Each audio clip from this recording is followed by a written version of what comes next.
On Two Wheels this week, I grab an exclusive interview with 4-time World Superbike champion Carl Fogarty and his wife Michaela. Carl explains his decision to hang up his leathers, and Wayne meets Mervyn Phillips, a disabled biker who plans to be the fastest around the world. Jeff climbs aboard a works Ducati in Spain. But first, here's a brand new concept in trying a bike before you buy it.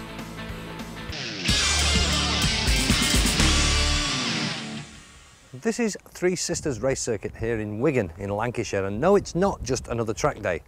Let me explain something. If you're going to buy a bike today, you'll go into a bike dealer's, a showroom, and you'll take it for a road test, hopefully. Presuming, of course, it's a road bike. What if it's not a road bike? If it's an off-road machine, things are not quite so easy. Dealers don't like you getting their nice shiny trail bikes all covered in mud. Well, that all changed a couple of years ago when the Blackburn bike manufacturer CCM started to introduce their factory ride-outs for their trail bikes. You could take the bikes out into the Lake District, into the Peak District in Derbyshire, get them covered in mud, have a go. If you liked it, if you bought it, if you didn't, you'd had a good day anyway. Well, now they've taken things a stage further and introduced a completely new concept to trying a bike. You can now come here and join them on a Supermoto track day. Now, here to explain all is Managing Director, nonetheless, of CCM, Peter Swift. Peter, I've called this a Supermoto track day. There's a bit more to it than that, isn't there, from your side? Yeah, there is. We're going to be launching these in a few weeks' time, and they've come out of the success of the factory ride-outs, which is the off-road days we've been doing in the Lake District and the Peaks, which have gone really, really well.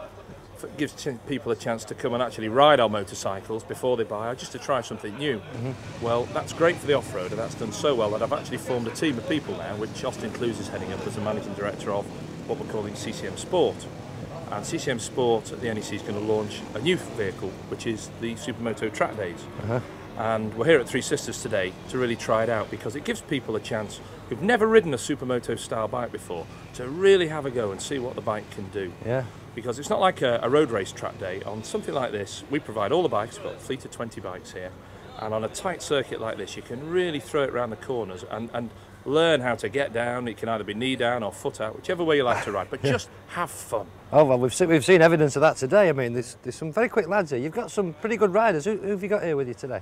Well, we've got a guy who we're sponsoring in the European Supermoto Championship, Stefan Mezard. He's here just really to show people how you can ride and how quick these are, because if you put Stefan on here on his CCM against an R1 or any other of the superbikes, he'd beat it around this circuit, because it's a different style of riding. That's exactly what I was thinking when I was watching him. I thought, no superbike would keep up with that. No, not on this circuit. Not on this circuit, because it's tight. It really is a tight circuit. Yeah. And we will be choosing circuits like this around the country to do them on. Now, here's a man famed for his exploits on a Suzuki normally, European stunt champion Kevin Carmichael. But Kevin, you've added a CCM to your show now. Yeah, I've added one of these, first-class stunt bike. Well, what will that give you that your Suzuki doesn't give you? It's just obviously a bit lighter. Yeah. It puts another dimension into the show. It basically does everything that the big bike does. Very, very good for feet-up burnouts. Feet-up burnouts? I'll show you some later. All right, well, we'll get a demo on that later today, yeah. It's the best bike I've ever ridden for that. Really, yeah. Big power slides. And you've enjoyed it going round here. You've given Stefan a run for his money, I've noticed. Yeah. Well, it's obviously very quick. Do people, I know you're known for your stunts. Do you do a lot of track work or anything like that? Or No, have you done in the past? I go out now and again on a road bike on the track, but nothing, maybe 2 or 3 times a year. Really? Yeah. But I used to race motocross bikes, so right. Obviously these things are similar. Yeah, they are similar. But it's a good combination, because it's a kind of half-breed, yeah, which is good for this. Do you use it on the road, your CCM? Yeah, I've been out on the road, had a couple of races on it. So. Right, we won't talk about that. And one of the guys trying this out for the first time here today is Anthony Cave. Anthony, you're not familiar with Supermoto? Not at all, no. So what brings you down here? I was here with a friend Jack Lillies, yeah, in the south of England. He said he's been trying for months to get me to ride one. I was just saying, yeah, they're okay, CCM, but they're just clearly not big enough, really. Right. So I've got a huge capacity, 1200 cc. I thought they'd nothing going for them, really. But I came down here and rode it, and oh my God. There's nothing you can't do. Right. On a big heavy bike, you have to worry about tyres, you have to worry about brakes, you have to worry about everything. Yeah. On this, you worry about nothing. You just bang it into every corner and just let it ride. Just go for it. Oh, every corner. So you've got what, FJ 1200 now? 1200s, yeah. Right. I'll be getting rid of that. Yeah, so yeah. you're having one of these, are you think? Next year, right. definitely. So I suppose the message is, anybody wants to buy a nice FJ 1200? You don't. you're considering buying it, just buy it. Because Right. it'll do everything you want. It's better that, look, you can get the pegs down, you can get everything down. It's just fantastic. And unlike other off-road bikes, it does everything you want. It's totally predictable. I think you're hooked, Anthony. I'm completely hooked. You can slide it in, slide it out, you can do anything you want. It's fantastic. Fantastic. It's a toy. Brilliant. Here's a man that's well and Buy truly one. hooked. Yeah, definitely. Now here's a famous name, not so much a famous face. You've normally got your Wild Child helmet on, haven't you? I take it off special for interviews. Exactly. You see Wild Child in all the motorcycle magazines. This is the man, Martin Childs. What do you think of supermotos then? As someone that's you've ridden everything, haven't you? Yeah, I mean it's definitely an art to riding them. Yeah. So it's not like just getting on another big bike and just seeing how far you get your knee down, how fast you take corner.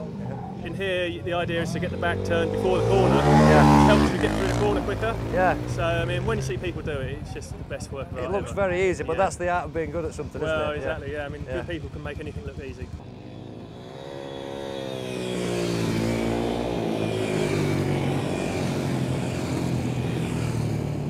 Well, as I'm sure you can see, these guys are having a ball, having a fantastic time on these supermoto machines on this nice, perfect little twisty circuit. Some pretty hot lads out there, and some novices as well. It's not a race, doesn't matter how fast you go or how slow you go. This is going to be launched about February next year. Prices aren't fixed yet, but it's not expected to cost any more than a normal track day. And remember, these guys are supplying the bikes, so if you throw it down the road, you give it back at the end of the day. It doesn't really matter.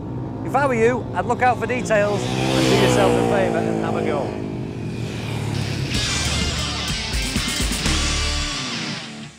Now you may remember a couple of weeks back I was in Spain at the Albacete racetrack with the D&E Ducati race team. Well, while I was there, I thought I'd have a look under the covers of one of their full works 748s.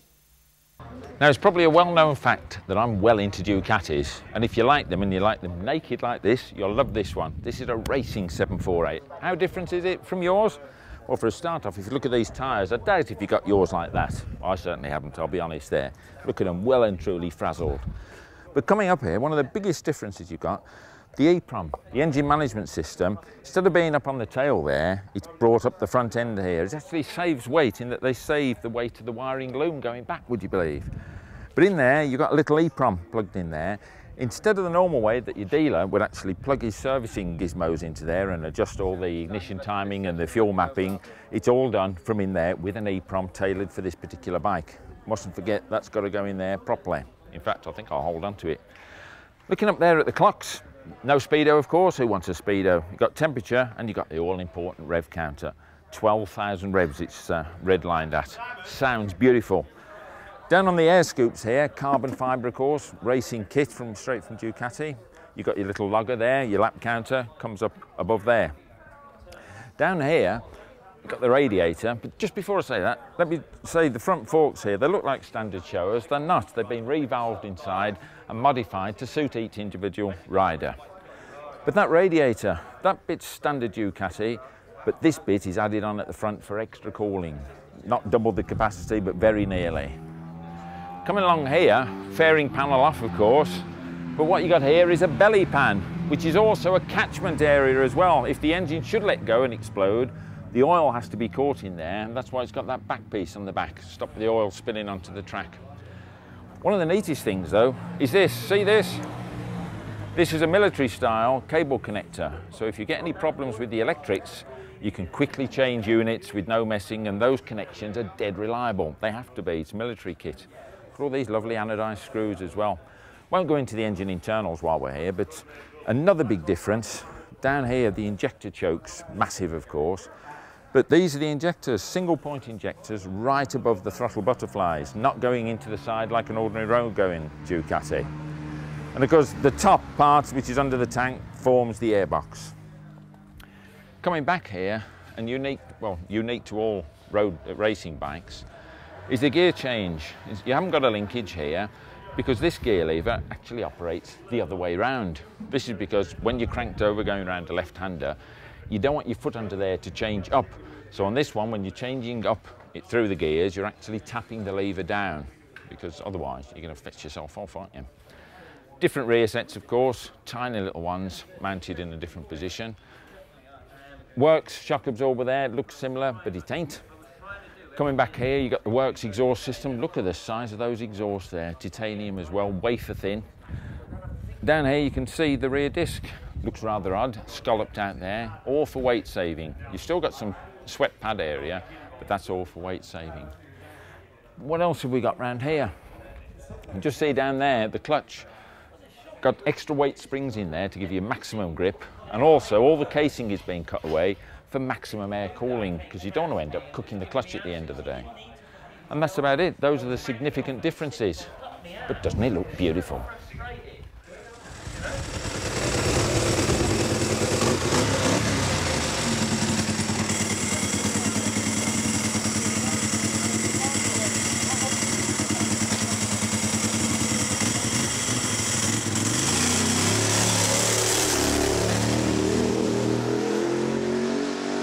Now, following a Ford Galaxy camera car is not the best way to evaluate a full-on racer, but beggars can't be choosers. First thing to bear in mind is that upside-down gear change, up for down, down for up. It's so easy to cock it up when you're used to a road bike. I didn't, of course. Well, all right, I did, but only the once. Next is the engine.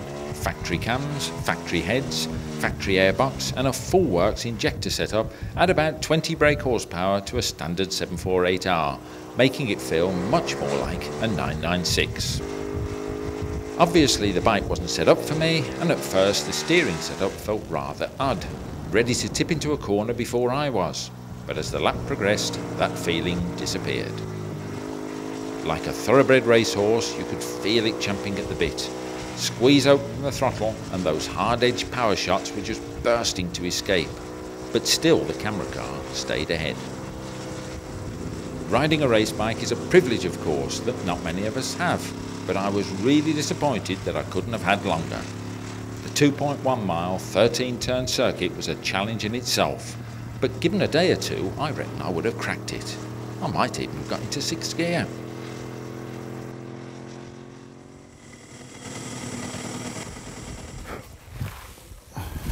Well, that was absolutely fantastic. I tell you, a race bike is a real experience. I feel very privileged to have a go on one of these. So different, the handling's different, the engine is an absolute stonker. When it comes to changing gear with a slipper clutch, not only do you have to watch the gear change going the other way, but it really feels ragged. But clutchless gear changes are the name of the game. Changing up fine, changing down I did a few, but quite an experience. But I really didn't do it justice. Well, Jeff, we're all extremely jealous. And after the break, Wayne meets disabled biker Mervyn Phillips, and we chat with Michaela and Carl Fogarty.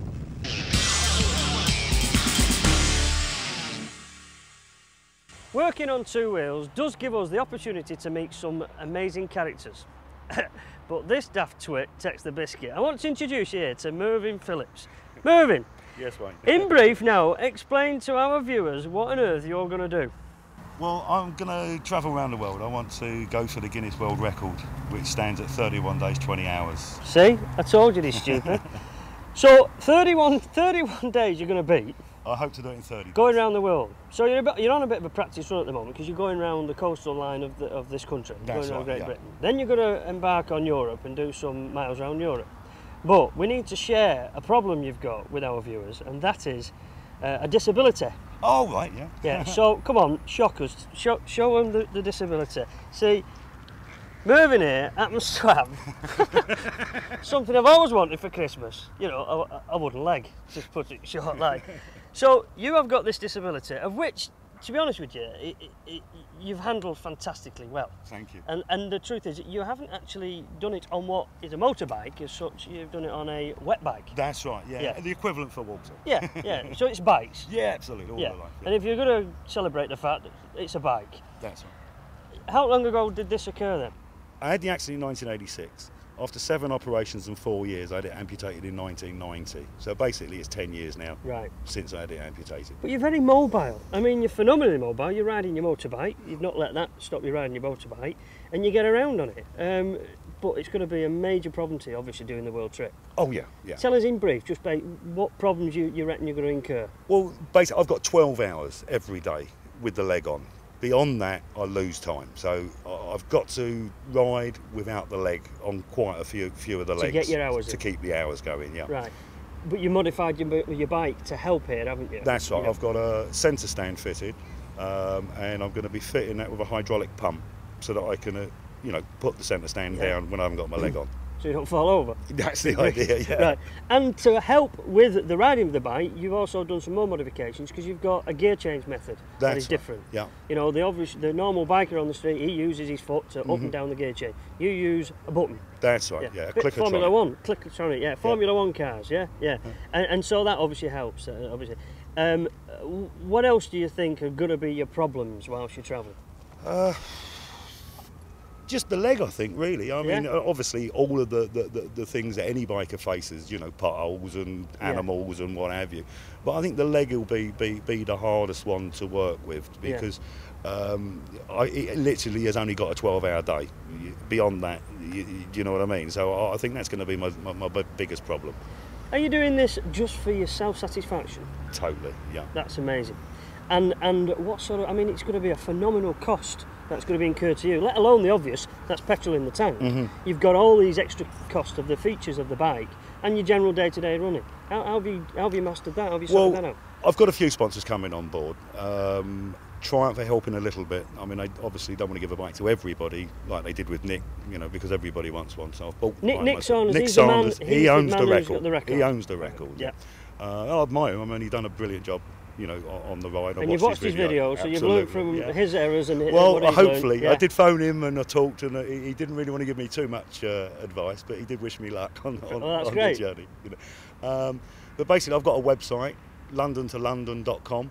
And you'll see more of my journeys and the sponsors and what we're developing on the bike that I've been putting together. That's a good idea. That keeps people in touch. Talking about keeping in touch. I have a bit of trouble reading an A to Z map, and I have it upside down and back to front. You've used the high-tech GPS system. That's right. Is that a must? I mean, could you dream of doing it without? I think you could. Obviously, Nick didn't use it, and this sort of equipment wasn't available when he done it. But I think the satellite tracking or satellite navigation is very important because when you get to the points where your head's going, you get confused. Yeah. Where with this, once I've set the route out on it, I just follow the arrow. So if it says turn left here, I turn left there, and just. And then you can blame it. Yeah. So if we see a broken piece of plastic on the floor, it went wrong and you pitched it. Absolutely. Yeah. Well, I mean, currently you're doing the Britain thing, and I know that you've come to meet us in Manchester, which we're very grateful for, but you're going to backtrack a bit. Absolutely. Because you don't like cheating. No, I mean, I set out to go around the UK coastline, and I really want to do that. I mean, I've added my own personal shower storm following me round so far, except for yesterday. And we never rains in Manchester. No, well, I set off Monday, and basically I wasn't going to get here today to see you like Friday. So I've cut short last night and run up the M45 straight out from North Wales. Now I'm going to go, when I finish here, I might have a day off actually here in Manchester. Then I'm going to go right back to where I started, come and get back on the coast. So you're not even cheating yourself? There's no point, because it is myself that I cheat. Right, there's no medals or records in this. It's purely and simply for my own benefit. You've got a wife at home. You've got a young daughter, I think. Beautiful girl. Yeah. Teresa. So they're going to miss you obviously, and you're going to miss them. So this leg of the job. It's a short term. This leg. Oh, I didn't mean that, honest. But this stage of the journey, this is just a tester. I mean, you're just sucking it and see, and you get round Great Britain, which, I mean, some people confused at 50 miles away, and then they think that's an expedition. But you're going to go around Great Britain, then you're going to have a dabble round Europe, Kathmandu, wherever you're going, and then it's the world. You will keep in touch, won't you? Oh, I will do, yeah. And you will let us know, and we'll let you know. Meanwhile, I think you better just clunk click and get on and be off.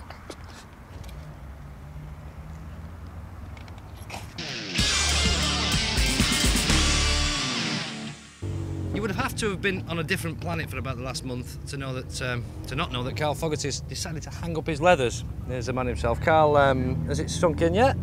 I'm not sure if it has, to be honest. I think it'll probably take a while. I don't feel like it has. I don't feel that upset about it, which is strange. It seems to, like Michaela, people out, family now are more upset about it than me. So I don't think it has sunk in, to be honest.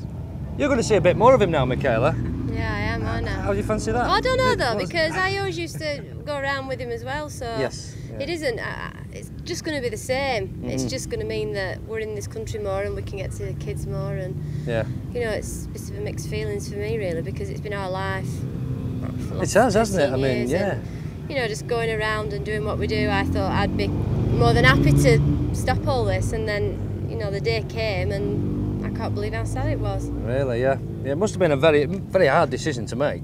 How much of it was your decision? It's the opposite, really. It's a very easy decision. You know, you've got an injury that won't allow you to ride a bike the way I need to ride one, the way I want to ride one, the way I used to ride one. Then the decision's made. You know, it's just a case of, you know, I've got an injury that won't allow me to race the bike in the way I need to race one to be successful. So I can't race. So it's an easy decision in some ways, and probably why it's not affected me as much, because I think it's been taken out of my hands. It's not really my fault. You know, something's happened to a part of my body that won't allow me to do what I do. Yeah. So what are you going to do? That's the obvious question. Offers must be piling in for all sorts. I know they are. Yeah, I must admit there's been. Yeah, I mean, there's been a lot of things, even car racing, things like that have been mentioned and asked about, but you know, I want to take a bit of time out, to be honest. I will stay involved with Ducati. That's almost certain. It's just a case of signing some agreement for the next 3 or 4 years, even longer, to stay involved with them and being like a figurehead or whatever, you know, hanging around doing the PR kind of stuff, which is a bit, it's not really what you associate me with doing, but it'll be a lot safer than sticking my neck out trying to win races. I guess. There's been talk of race schools, television, radio, God knows what, chat shows. I think it'll take a while to settle down over the winter before everything becomes clear on what exactly I'll be doing next year. But I'll be still involved in one way or the other for sure. Of course, you've got your book. Everyone can read about what was. Yeah, it's there. I mean, the book has gone really, really well. I mean, it's been incredible. I think it's been the biggest seller. It's been number one for a few weeks in the charts, so it's gone really well. I mean, the publishers are really pleased with it. I'm a bit shocked, I must admit, to how many did sell. But yeah, it's all in there if you want to read it. Good stuff. Well, good luck on whatever you do. You're bound to be successful. Thank you. Sure you will be. And on behalf of us lot and everyone else, thanks for everything in the past and good luck for the future. Cheers, thanks. And you, Michaela, as well. Thanks very much.